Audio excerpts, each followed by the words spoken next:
हे भाग 2च्या राज्यशास्त्र विषय घेतलेल्या विद्यार्थी मित्रांनो, आपण सीबीएसई पॅटर्ननुसार राज्यशास्त्र पेपर नंबर 6 आधुनिक भारतीय राजकीय विचार हा पेपर शिकवायला घेतलेला होता. आणि या पेपरमधील दुसरा टॉपिक आपण शिकवायला सुरू केलेला आहे, पंडित जवाहरलाल नेहरू. पंडित जवाहरलाल नेहरू यांचे राजकीय विचार आपण बघत होतो. आणि आज पंडित नेहरू यांचा शेवटचा राजकीय विचार आहे तो म्हणजे धर्मनिरपेक्षते संदर्भात त्यांनी मांडलेले विचार.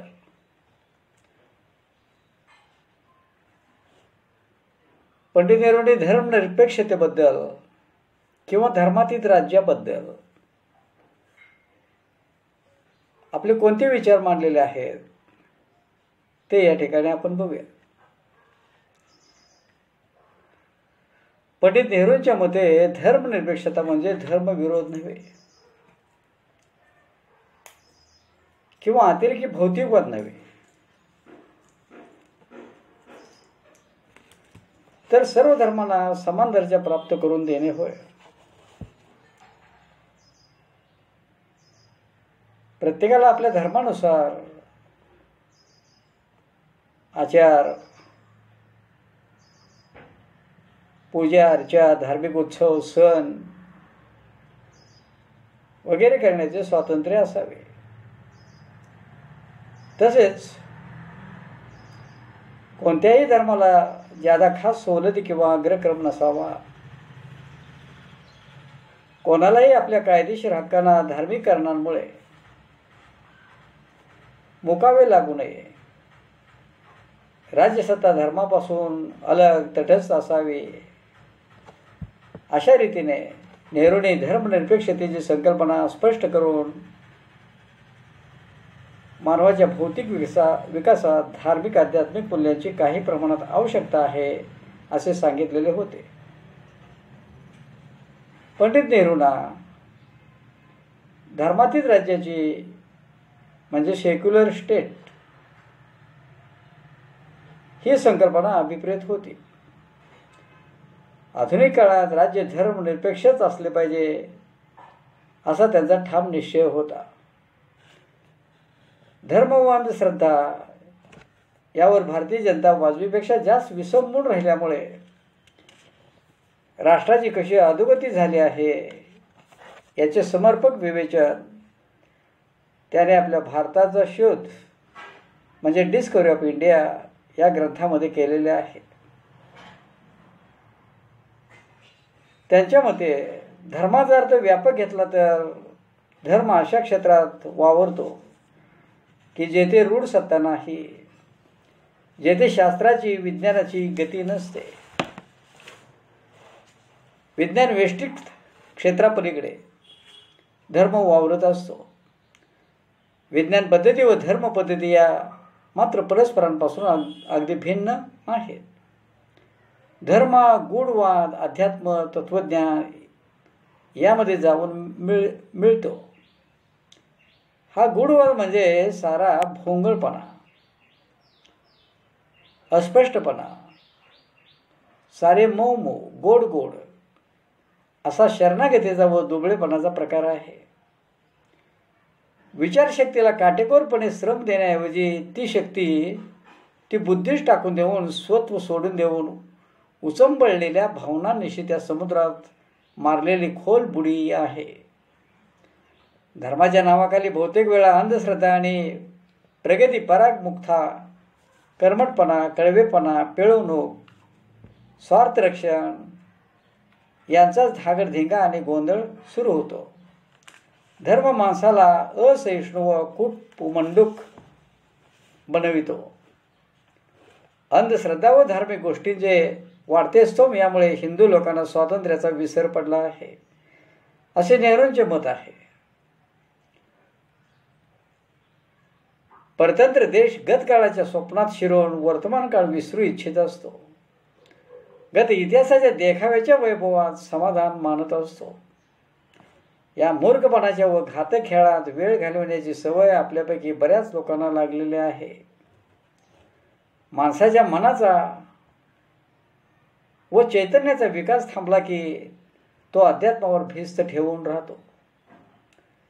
त्याला स्वातंत्र्याचा विसर पडतो, असे नेहरूने आपले मत मांडून ते या संदर्भात उपनिषदात एक प्रश्न एके ठिकाणी विचारला आहे व त्याला कसे मसालेवाईक उत्तर दिले आहे याचे उदाहरण देताना दिसतात. प्रश्न असा आहे, हे विश्व म्हणजे काय? ते कोठून आले? ते पुन्हा कशात विलीन होणार आहे? याचे उत्तर असे आहे, ते स्वातंत्र्यापासून जन्मते, ते स्वातंत्र्यातच राहते व स्वातंत्र्यातच विलीन होते. नेहरूने उपनिषदाचे करते स्वातंत्र्याचे परम उपासक होते. हे ओळखून भारतीय लोकांना स्वातंत्र्याची गरज व महती यांची जाणीव करून दिलेली आहे. पंडित नेहरूने धर्म ही बाब राजकारणापासून अलिप्त ठेवावी असे सांगितलेले आहे. तरी पण त्यांना गांधीजींची सत्य व अहिंसेची कल्पना मान्य होती. जीवनाकडे नैतिक दृष्टीने पाहिले पाहिजे.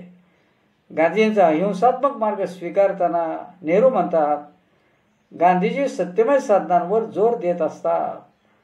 साधने शुद्ध असावीत यावर गांधीजींनी जो भर दिला आहे तीच त्यांची सर्वात थोर अशी सार्वजनिक सेवा होय. परंतु हे नैतिक तत्व सार्वजनिक जीवनात सर्वत्र आणणे व आपल्या सर्व व्यवहारात त्याची अंमलबजावणी करू पाहणे ही गोष्ट अर्थातच नवीन नाही, अभिनव आहे. हिंदुस्थानात हा नवीन प्रयोग साधन शुचितेचा प्रयोग कितपत यशस्वी झाला आहे हे मी सांगू शकत नाही. परंतु राजकारणाला नैतिकतेचे अधिष्ठान असावे हे गांधीचे प्रधान तत्व मी मान्य करतो.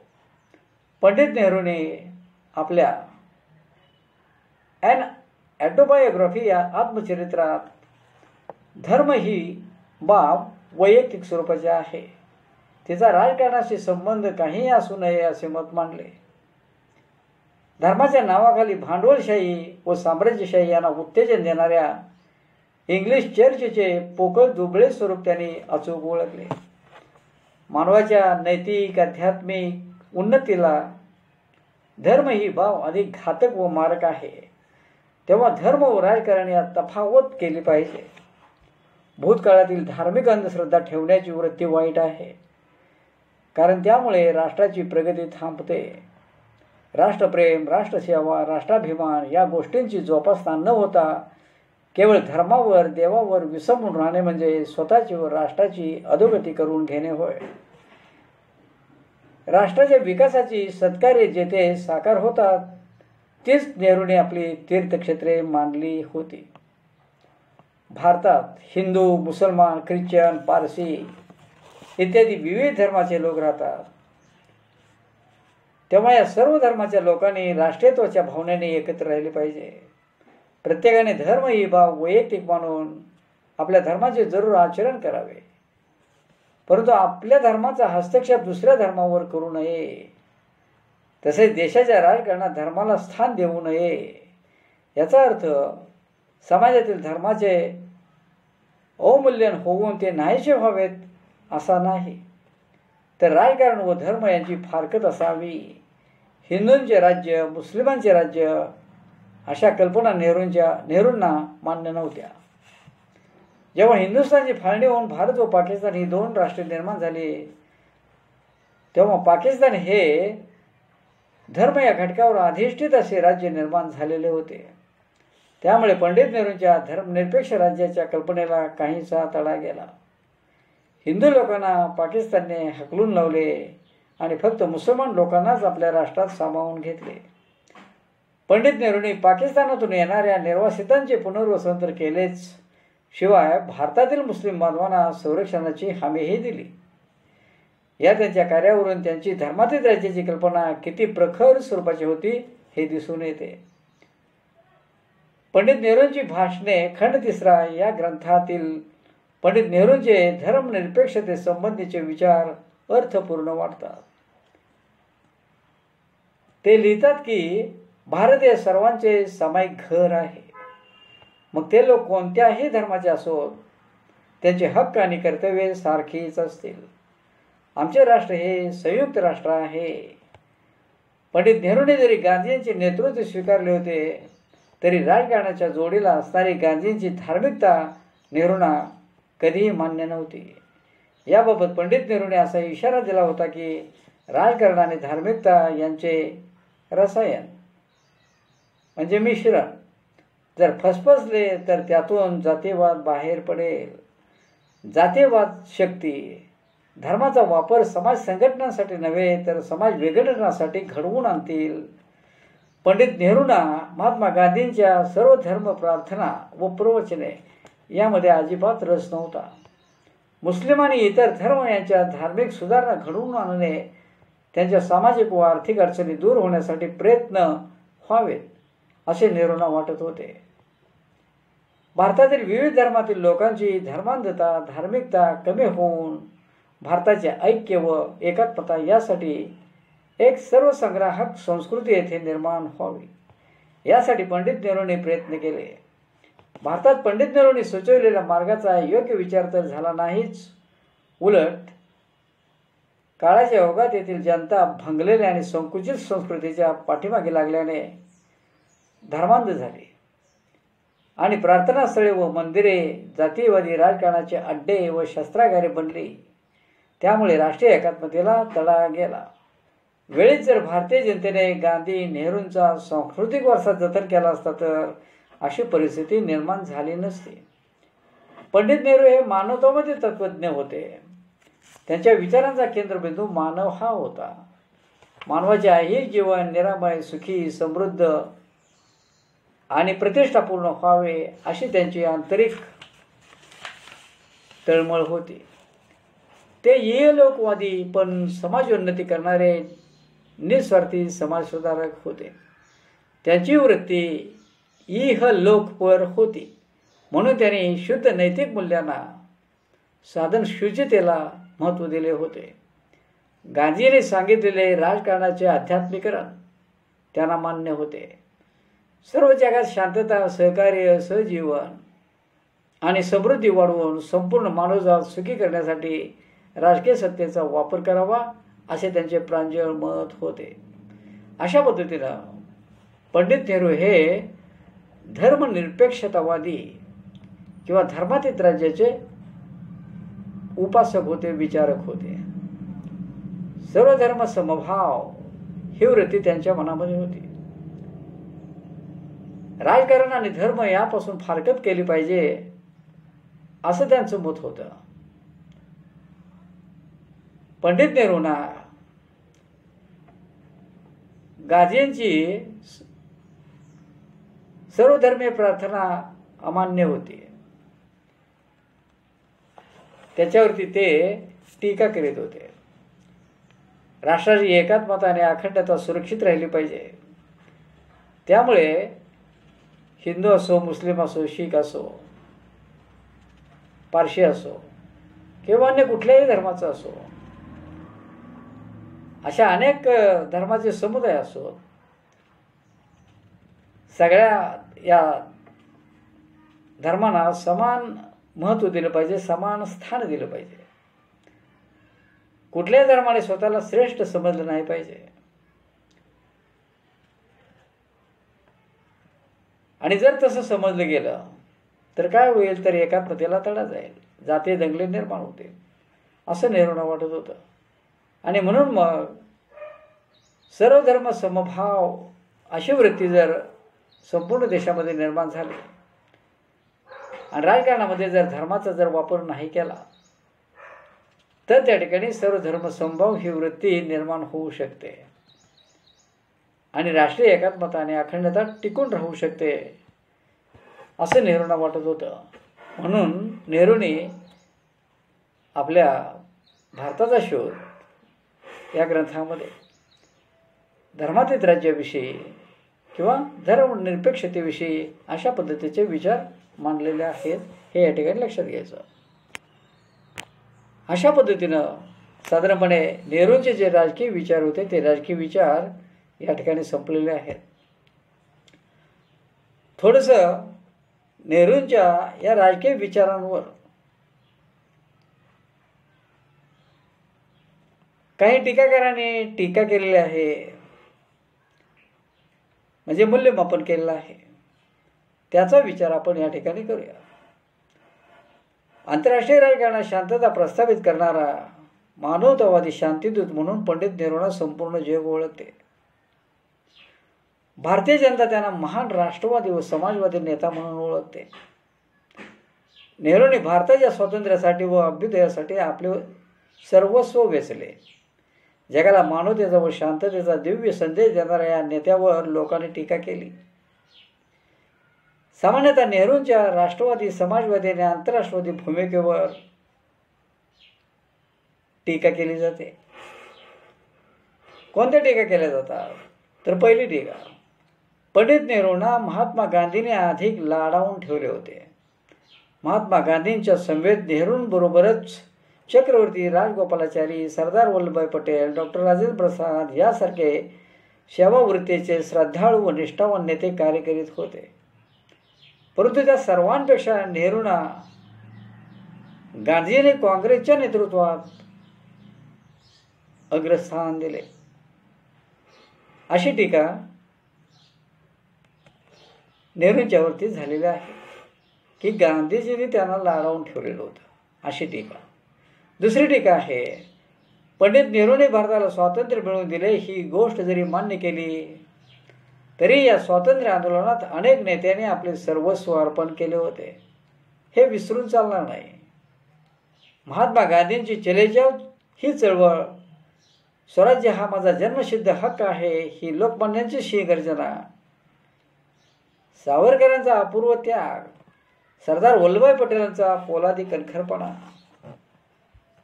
या गोष्टी विसरून चालणार नाहीत. केवळ एकट्या नेहरूंना स्वातंत्र्य प्राप्तीचे श्रेय देता येणार नाही, असं टीकाकारांचं मत आहे.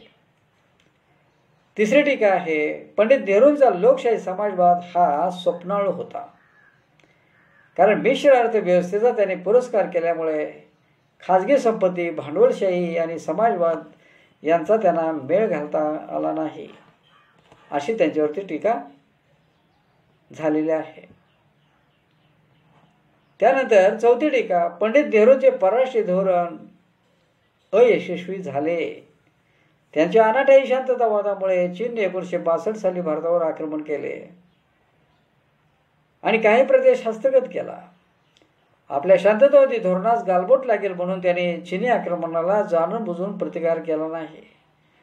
गेल्या 40 वर्षात भारताला चीनने घेतलेला प्रदेश परत मिळवता आलेला नाही. त्यामुळेच नेहरूंनी भारताच्या परराष्ट्रीय धोरणाचा पाया घातला असे म्हणणे संयुक्तिक वाटत नाही, अशी टीका त्यांच्यावरती झालेली आहे. त्यानंतर पाचवी टीका आहे, पंडित जवाहरलाल नेहरूंचे अलिप्ततावादी धोरण भारताच्या विकासात अडथळा होऊन बसले.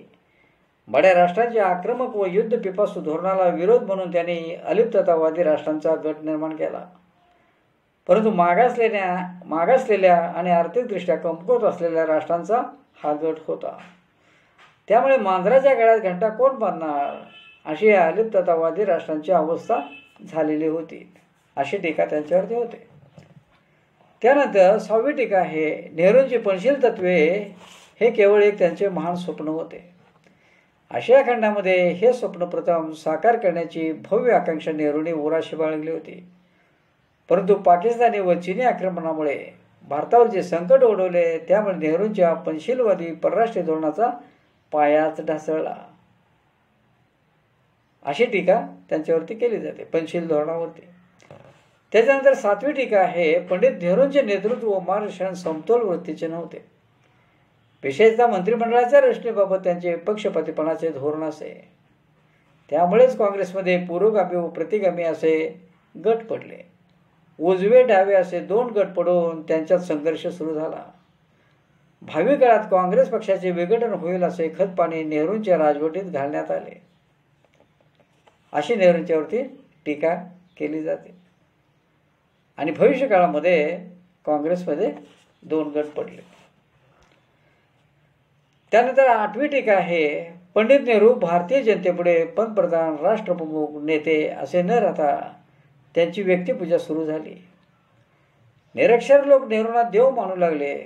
त्यांची व्यक्तिपूजा सुरू झाल्याने त्यांच्या पश्चात पंतप्रधान कोण अशी समस्या निर्माण झाली. 9वी टीका आहे, पंडित जवाहरलाल नेहरू जगभर शांतीचा उद्घोष करीत होते. तेव्हा रशिया, अमेरिका, चीन ही बडी राष्ट्रे आपले लष्करी सामर्थ्य वाढवण्यात गुंतली होती. युनात बसून निशस्त्रीकरणाचे ठराव करणारी राष्ट्रेच आपले अण्वस्त्रे वाढवित होती. त्यामुळे नेहरूंच्या आंतरराष्ट्रीय शांततेचा कार्यभाग पोकळ स्वरूपाचा होता असे म्हटले जाते. अशी एक टीका त्यांच्यावरती होते.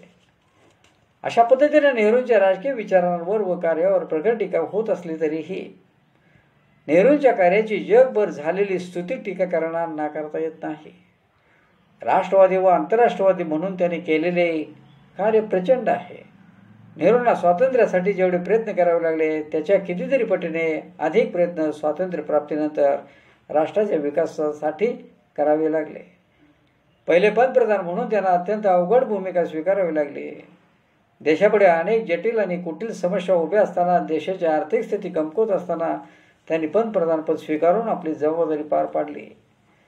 भारतासारख्या स्वतंत्र देशाने शांततेचे, सबुरीचे धोरण स्वीकारून आपला सर्वांगीण विकास साधला पाहिजे अशी त्यांची मनोधारणा होती. त्यानुसार त्यांनी पार पाडलेली जबाबदारी लाख मोलाची वाटते. तेव्हा नेहरूंनी भारताला, जगाला काय दिले या टीकाकारांच्या प्रश्नास पुढील प्रमाणे म्हणजे समर्पक उत्तर देता येते. पंडित जवाहरलाल नेहरूंनी भारताच्या स्वातंत्र्यासाठी व स्वतंत्र भारताच्या सर्वांगीण विकासासाठी आपले संपूर्ण आयुष्य वेचले. ही गोष्ट कोणालाही नाकारता येणार नाही. एका श्रीमंत व सुसंस्कृत घराण्यातील व्यक्तीने आपल्या देशप्रेमाने आपल्या सर्वस्वाचा त्याग करून राष्ट्रसेवेचे व्रत स्वीकारावे, यातच नेहरूंच्या कार्याचा मोठेपणा जाणवतो. स्वातंत्र्य आंदोलनात नेहरूंचा वाटा सिंहाचा होता हे नाकारता येत नाही. आणि नेहरूप्रमाणेच इतर अनेक राष्ट्रवादी नेत्यांनी स्वातंत्र्य आंदोलनासाठी निकराचे प्रयत्न केले होते याची नोंद स्वतः नेहरूंनी आपल्या डिस्कवरी ऑफ इंडिया या ग्रंथात केले आहे. लोकमान्य टिळक, गांधीजी, गोखले अशा अनेक नेत्यांच्या राजकीय विचारातून व कार्यातून नेहरूंना प्रोत्साहन लाभले. तर अनेक राष्ट्रवादी नेत्यांच्या सहकार्यामुळे ते आपले राजकीय कार्य पार पाडू शकले. त्यानंतर भारतासारख्या स्वतंत्र राष्ट्राने शांततामय व हिंसात्मक मार्गाचा स्वीकार करूनच आपली प्रगती साधली पाहिजे असे त्यांचे मत होते. त्यांनी स्वीकारलेले अलिप्ततावादाचे धोरण हे देशाच्या परिस्थितीमुळे स्वीकारलेले होते. नुकत्याच स्वतंत्र झालेल्या देशाने आक्रमक राष्ट्रवाद स्वीकारून आपली शक्ती व्यर्थ खर्च करणे देशाच्या हिताचे फायद्याचे नव्हते हे ओळखूनच नेहरूंनी अलिप्ततावाद, शांततावाद स्वीकारला होता. आग्नेय आशियात शांतता प्रस्थापित करून आपल्या देशाचा सर्वांगीण विकास कसा साधता येईल या दृष्टीने त्यांनी जगाला दिलेली पंचशील तत्वे महत्त्वपूर्ण वाटतात. त्यानंतर जगाला मानवतेचा, शांततेचा दिव्य संदेश देऊन बड्या राष्ट्रांची सहानुभूती व सहकार्य मिळवण्याचे कार्य नेहरूंनी पार पाडले होते. रशिया, अमेरिका अशा राष्ट्रांनी भारताला विविध प्रकारची जी बहुमोल मदत केली त्याचे बरेचसे श्रेय नेहरूंना देणे भाग आहे. त्यानंतर मानवतावाद, शांततावाद या भूमिकेतून नेहरूंनी युनोची प्रतिष्ठा वाढवण्याचा प्रयत्न केला. राष्ट्रातील संघर्ष, तंटे मिटावेत आणि जागतिक शांतता, सहकार्य नांदावे अशी त्यांची मनोधारणा होती. आशिया आफ्रिका खंडातील लोकांचे जीवनमान सुधारावे आणि त्यासाठी आर्थिकदृष्ट्या सुसंपन्न असलेल्या राष्ट्राने त्यांना मदत करावी असे त्यांचे मत होते. त्यामुळे नेहरूंनी मानवता आणि शांतता प्रत्यक्ष व्यवहारात आणण्याचा निकराचा प्रयत्न केलेला होता. लोकशाही, समाजवाद, नियोजन या पद्धतीचा स्वीकार करून नेहरूंनी भारताच्या सर्वांगीण विकासाला हातभार लावलेला दिसतो.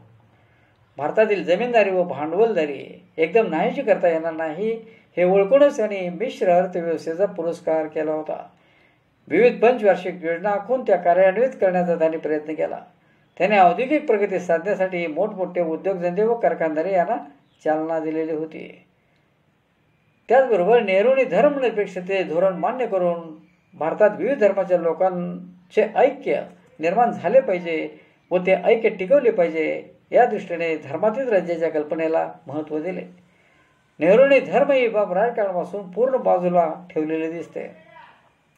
धर्मातील काही चांगल्या नीतितत्वाचे आचरण जरूर केले पाहिजे हे त्यांना मान्य होते.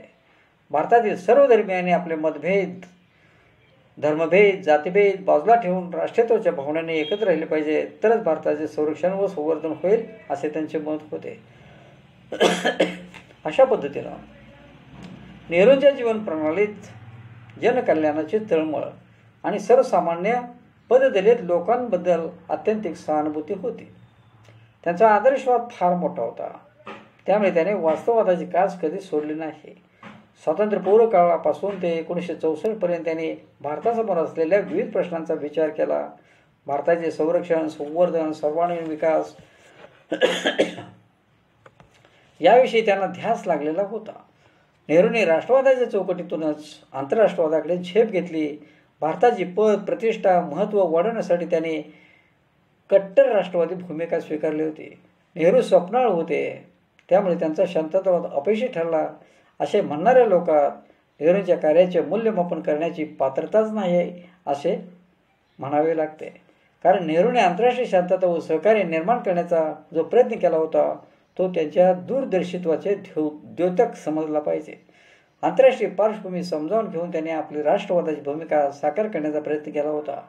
नेहरूने भारताच्या सर्वांगीण विकासासाठी आंतरराष्ट्रीय राजकारणात शांततेचा पुरस्कार केलेला होता. एकंदरीत पंडित नेहरू ध्येयवादी दृष्टे होते. ते एक मुत्सद्दी व राजकारणी नेते होते. ते उत्तम लेखक, इतिहासतज्ञ, विज्ञाननिष्ठ, आदर्श प्रशासक आणि समाजवादी विचारांचे प्रवर्तक होते. शीतयुद्धापासून जगाला व भारताला वाचवण्यासाठी सहकार्य, शांतता या मार्गाचा अवलंब करणारे ते शांतिदूत होते. रवींद्रनाथ टागोर यांनी नेहरूंच्या कार्याचा गौरव करताना त्यांना ऋतुराज असे म्हटले होते. त्यांच्या कार्यातूनच भावी पिढ्यांना स्फूर्ती मिळणार आहे आणि म्हणून मग ते खरे स्फूर्तिदाता आहेत हे या ठिकाणी लक्षात घ्यायचं. अशा पद्धतीनं पंडित जवाहरलाल नेहरू हा विचारवंत आहे. हा विचारवंत या ठिकाणी संपलेला आहे. तर अशा पद्धतीनं टॉपिक नंबर 2 आपण संपवलेला आहे हे लक्षात घ्या. तर या ठिकाणी आपण आज थांबूया.